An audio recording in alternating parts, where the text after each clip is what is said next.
Hello and welcome to God of War Ascension, the latest installment in the franchise, which is ironically a prequel and the very first entry in the franchise chronologically. Now here's a cinematic for you to watch. A great battle was waged. The wrath of the primordials. It may also be like a Sony TV advert, so there's that.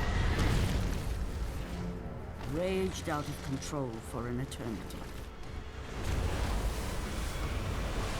And from this rage, this madness of war, the Furies were brought forth. They are the main antagonists, and they're right royal dicks. The Furies were bound to no one, for they were the guardians of honor, the enforcers of punishment, the bane of traitors. When Zeus came to power, he found he had little to fear from the sisters. The Furies sought retribution only for those whom they deemed guilty. Like him, for example. These traitors was Aegean the Hecatonthingy. A lot of the game centers around the Hecatonthingy.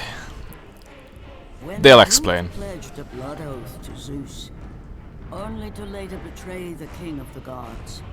The Furies were quick to take action. They hollowed him out into a prison, is what they actually did. And upon capturing the creature, a lot of the game is set inside him, which is... The Furies believed death was too kind for this oathbreaker. Aegean the Hecatonthingy became an example to all.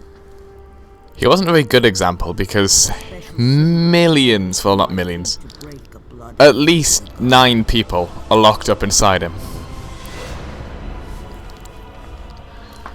And just in case you need reminding of what the game is, it's God of War Ascension. So, let's begin. So, our new game, and as you may remember, there is multiplayer in this game, which I might do a thing on, I might not. As you may be able to see that I haven't actually finished the game yet. This is my 3rd impression. Actually, the 2nd playthrough belongs to a friend, who you will hear on Friday. He has a problem with his willy.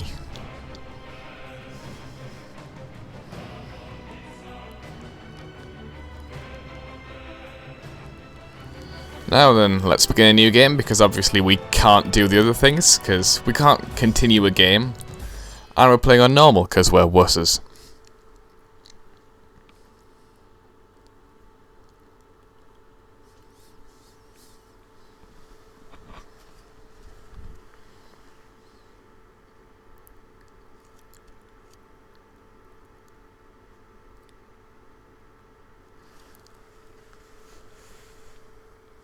And now for another cinematic type thing, as soon as the game's loaded, which is now!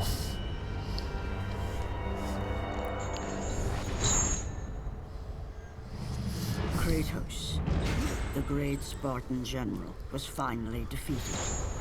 Driven mad, tortured and uncertain of his surroundings, the warrior found himself captured like a fly in the web of the Furies.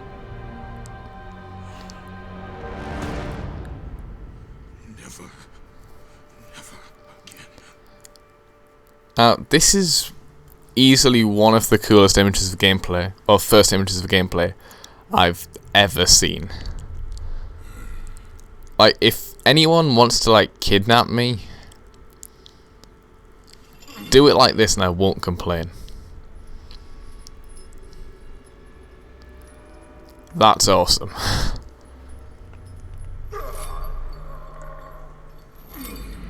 But obviously we're going to break out of it because we are Kratos and we have muscles on our balls.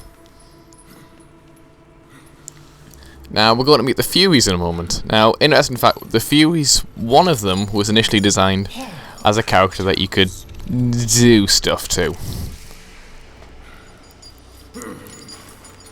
Try and guess which one it wasn't.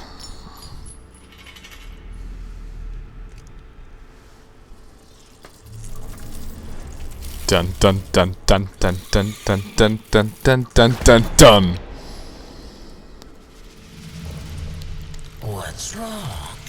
You seem confused, Kratos. Having trouble remembering our special time together? Ow! Ow! That's a lot of blood. Then again, we were rudely interrupted by my sister. Electro was never one for... Why do you only have one arm? Ow! Not that there's anything wrong with that. It's just a bit odd considering the rest of you. I am quite skilled at teaching. But anyway, she just broke the chains, so now we can stand up and dodge some of her attacks. This is the new, like, punch-out styled minigame that they've added into the game, which is really awesome. Like, it takes the usual God of War QTEs and makes them a bit more interactive. Like, usually it was just mash circle to horribly murder. That's still in the game, but at the same time, like, there's things that you have to attack, and then dodge their attacks, so like so. You'll see some of those later on in the game, but for now, let's wail on. Oh, that's gotta hurt. And let's head on down. Bang, bang, game begins. That is how you start a game. I will not be ruined by a mortal.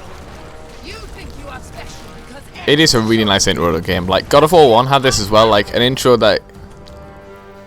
The tutorial stuff, it just kind of turns up as you need it, basically.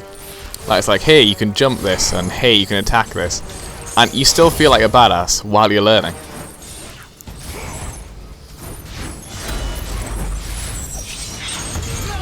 And the combat is just unbelievably awesome. Just swing the blades like that, it's just really satisfying.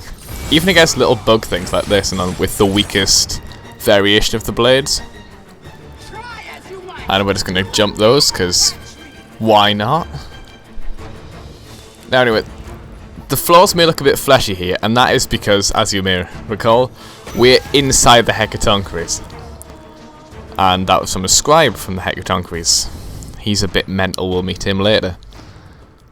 But yeah, the walls, the floor, the ceiling, all carved from the Hecatonthingy. So that probably really hurt him if he wasn't barely alive. Anyway, these beetle things, they aren't really an issue until they become this. It's kind of like the Necromorphs from Dead Space, like those weird fleshy fish things that just flop around and just jump on someone. But a bit more green, a bit less painful to watch.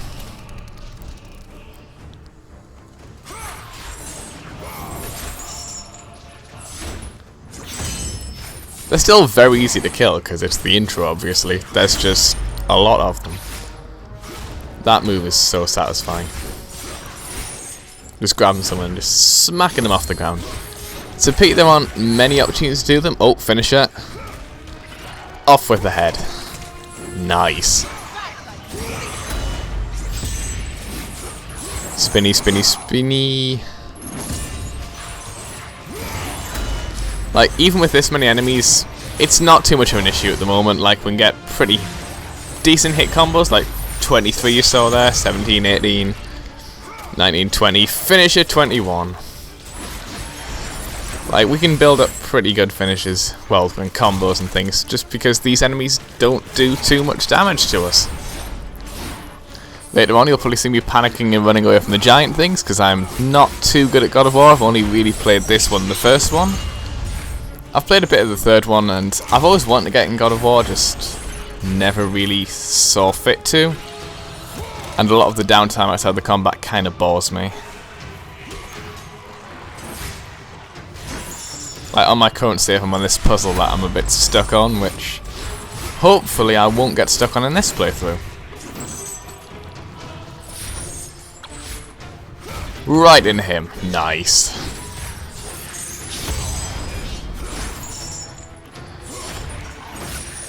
We can finish him off later. Let's keep wailing on them. And you may have saw that we can pick weapons up now. Just like Kratos can just wield things from around the area or just from enemies. And that adds another layer to the combat, and you can throw them, and that breaks almost all blocks, I believe. You will perish in your attempt to be free. Right, that glowy thing that allows us to interact with things, that's too small. I'm just going to say that now. For a game with environments this beautiful and this glowy, something that small is just not enough. But that's one of my few criticisms with this. And what I was saying about the downtime. That's just because I suck at puzzles that outside of Portal. Because I'd immediately resort to just like, what is the most obvious way to do this? Oh, that's not it. I'll just sit here and be confused for half an hour. So anyway, let's continue our pursuit up here. Yep, that's a door implanted into the hand of the Hecatonthingies.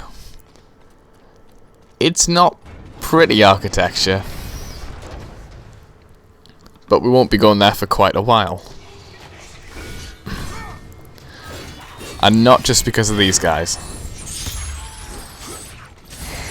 I'd probably recommend watching this in full screen, because the camera has more of a habit of just, hey, look at the architecture we've made, as opposed to, hey, look at the cool combat you're doing. You'll definitely see that in probably the next episode.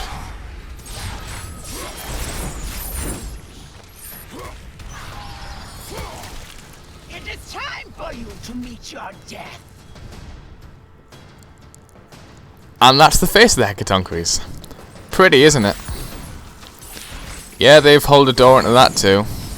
If it is alive, which I'm starting to doubt, he may have trouble chewing his food. It's like that bit at the end of Hot Fuzz. Ouch.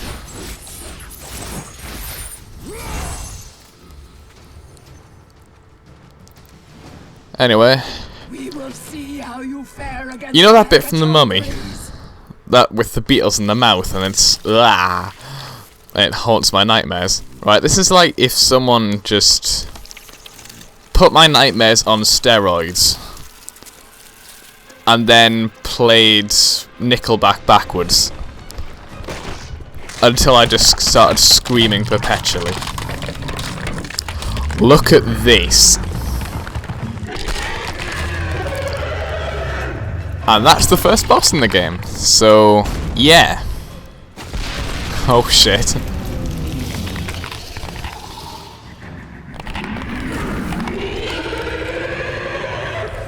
I saw about 3 seconds of footage of that from the gameplay they released and just thought, right, I'm buying this game. That's literally all this took to sell me on it. And then playing it was even better.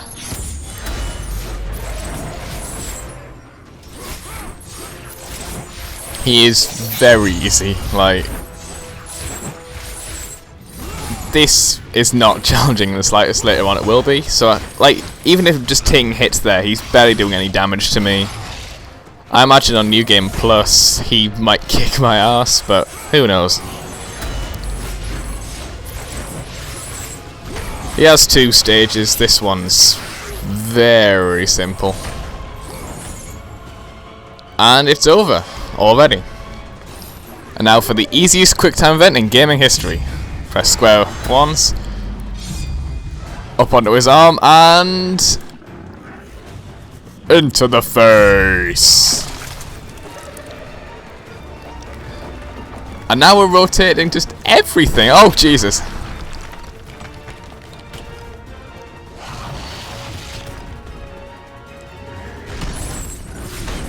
He's slightly more awkward to hit here, but nevertheless, and his moves are slightly more irritating, but nevertheless, he's still very easy if we just get into like a jumping attack and duck into there when he does that.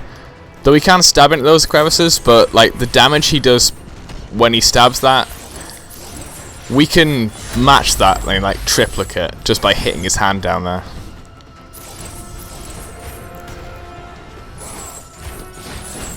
Aim for the face.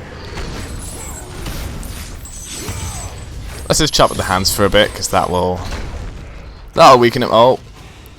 Now the reason I didn't see that coming was because I'm playing in front of a stack of Blu-rays and I can't see shit.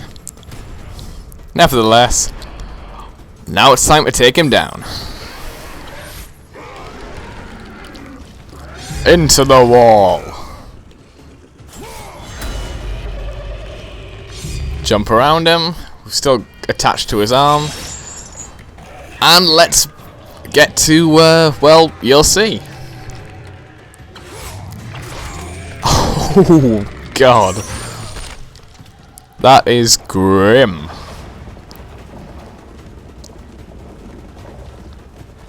And now for the new mechanic they added. Let's slide on after her. No.